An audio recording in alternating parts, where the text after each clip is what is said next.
Audio Jungle. नमस्ते, मैं आपका द न्यूज़ नेटवर्क में स्वागत करता हूं। दोस्तों, आज एक खबर आई है कि यूएन के अंदर इस्लामोफोबिया के ऊपर एक दिन 15 मार्च को मनाया जाएगा। ये पहली बार है कि यूएन ने किसी धर्म के ऊपर डिसीजन दिया है।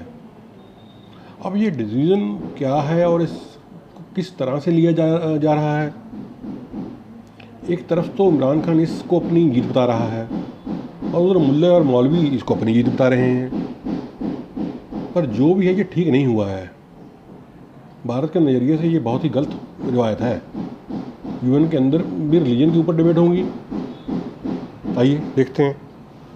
इस्लामोफोबिया पर पाकिस्तान की मुतारिफ़ करवाई गई OIC की करारदाद मंजूर कर ली है। 15 मार्च को इस्लामोफोबिया से निमटने का आलमी दिन करार दे दिया गया। वज़ीर आज़म ने उम्मत मुस्लिमा को मुबारकबाद पेश की और कहा कि आज अक़वाम मुत्तहिदा ने बिल आखिर दुनिया को दरपेश इस्लामोफोबिया का संगीन चैलेंज तस्लीम कर लिया। अगला चैलेंज इस तारीखी करारदाद पर अमल दरामद को यकीनी बनाना है। दुनिया की कुफरिया ताकतों की जानिब से दहशतगर्दी से नत्थी किया गया, दहशतगर्दी से जोड़ा गया, आज उन मुसलमानों का सर फख्र से बुलंद हो गया है। आप जानते हैं, आज से 20 साल पहले जब 9/11 का ड्रामा रचाया गया तो उस मौके पर इस्लाम के साथ दहशतगर्दी को जोड़ दिया गया और दुनिया के अंदर यह साबित किया गया कि हर वो शख्स जो कलमा पढ़ता है, हर वो शख्स जिसकी दाढ़ी है, टोपी है, वो दहशतगर्द है। उसे एक तरह से दुनिया से अलहदा मखलूक समझा जाने लगा और जहां कहीं मुसलमानों को देखा जाता उनके साथ नफरत की जाती, उनके साथ बुरा सलूक किया जाता।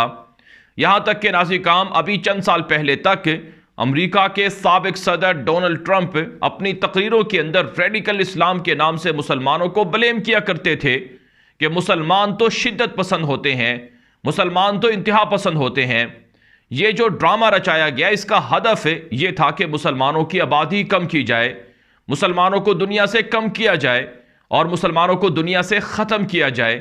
ये हदफ था और इस हदफ के लिए अमेरिका ने, नेटो ने और उनके इत्तेहादियों ने अफ़गानिस्तान को तहस नहस किया। अफ़गानिस्तान पर 20 साल जंग मुसल्लत की, इराक पर हमला कर दिया, शाम के अंदर हालात ख़राब करवा दिए, लीबिया के अंदर पुरअमन जो हुकूमत थी या जो अमन था उसे तबाह कर दिया और इसी तरह से मिस्र के अंदर, ट्यूनिस के अंदर, अलजायर के अंदर, मराकश के अंदर और यमन के अंदर और फ़लस्तीन, लबनान, उर्दन समेत कई मुसलमान रियासतों के अंदर हालात ख़राब करवाए गए ताकि मुसलमानों को दहशतगर्द साबित करके उनका खात्मा किया जाए।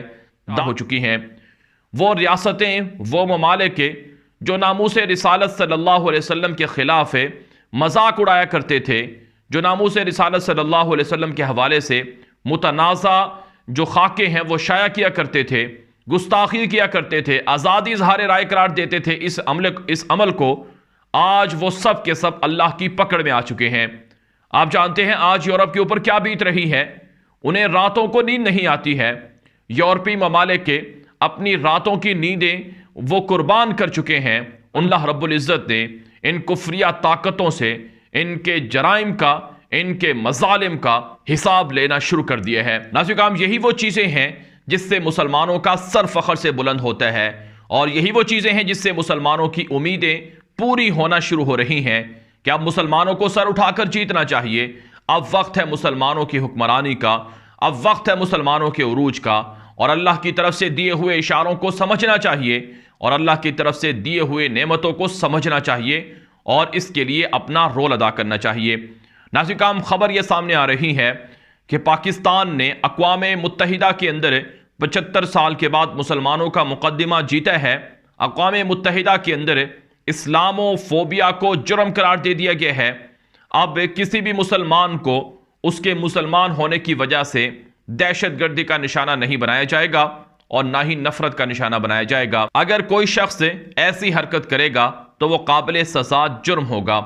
अक़वाम मुत्तहिदा के अंदर हर साल 15 मार्च को इस्लामोफोबिया के नाम से मौसूम किया गया है कि इस्लामोफोबिया के ख़िलाफ़ हर साल 15 मार्च को तशहीर हुआ करेगी और दुनिया इस्लामोफोबिया के ख़िलाफ़ यकजा हुआ करेगी और मुसलमानों के हक़ में जो भी नफ़रत अंगेज़ी के वाक़यात होंगे ان کے خاتمے کے لیے ہر سال سنجیدہ کوششیں ہوں گی، ہر سال میٹنگز ہوں گے، اجلاس ہوں گے۔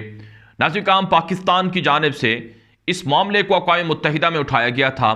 پاکستان کے وزیر اعظم عمران خان نے بارہا اپنی تقریروں کے اندر یہ معاملہ اقوام متحدہ میں رکھا تھا، اور OIC کے پلیٹ فارم سے اور دیگر بیانات سے بھی انہوں نے یہ بات کہی تھی کہ مسلمانوں کو مغرب تنقید کا نشانہ بناتا ہے، مسلمانوں کی مقدس شخصیات کی مغرب توہین کرتا ہے۔ دراصل مغرب کو پتہ نہیں ہے کہ مسلمانوں کا مذہب کیا ہے، مسلمانوں کی مقدس شخصیات سے مسلمانوں کی وابستگی کیا ہے، رسول اکرم صلی اللہ علیہ وسلم سے کتنی عقیدت ہے۔ اس بات کا علم یورپی طاقتوں کو، یورپی ممالک کے مغرب کے لوگوں کو پتہ نہیں ہے، لہٰذا پاکستان چاہتا ہے کہ دنیا کے اندر یہ معاملہ اجاگر ہو۔ چنانچہ ناظرین کرام، پاکستان کے وزیر اعظم کے اس بیان کے بعد روسی صدر ولادیمیر پوٹن نے بھی کہا کہ مغرب مسلمانوں کے جذبات کو مشتعل کرنے کے لیے توہین رسالت کا سہارا نہیں لے سکتا ہے۔ مسلمانوں کے مقدس شخصیات کی توہین کر کے مغرب اسے آزادی اظہار رائے قرار نہیں دے سکتا ہے، جسے پوری دنیا کے اندر اپریشیٹ کیا گیا۔ تو ناظرین کرام، اچھی بات ہے کہ پاکستان کے لیے ایک اور اعزاز آیا ہے کہ پاکستان بازی لے گیا ہے اور مسلمانوں کے لیے ایک انتہائی اہم ترین مسئلہ حل کر لیا ہے۔ ناظرین کرام، اسلام فوبیا کے خلاف اقوام متحدہ کے اندر جو قرارداد منظور ہوئی ہے، یہ یقیناً پاکستان کی بڑی جیت ہے، اور اس کا فائدہ ان لوگوں کو معلوم ہو رہا ہے جو مغرب کے اندر بستے ہیں۔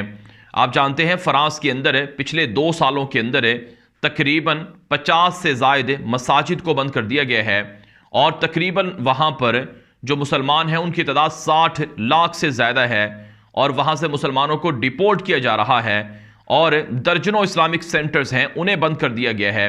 مسلمانوں کو نکالنے کے لیے یورپ کے اندر مہم چل رہی ہے۔ اگر پورے یورپ کے اندر سے مسلمانوں کو نکال دیا جائے تو پھر مسلمانوں کی وہاں پر جو شناخت ہے، کسی حد تک اسلام وہاں پر موجود ہے، وہ بھی ختم ہو سکتا ہے۔ تو اس لیے اس قرارداد سے فائدہ ان لوگوں کو زیادہ ہوگا جو یورپ کے اندر بستے ہیں، جو امریکہ کے اندر بستے ہیں، کینیڈا کے اندر بستے ہیں، اور دیگر ملکوں کے اندر بستے ہیں، جہاں انہیں اسلام فوبیا کے جو لوگ ہیں، جو اسلام فوبیا کا شکار ہیں، وہ نشانہ بناتے ہیں۔ تو اس لیے ناظرین کرام، یہ جو قرارداد ہے یہ ایک بہت بڑا سنگ میل ہے، اور اس قرارداد کے بعد اب جو اگلا پاکستان کا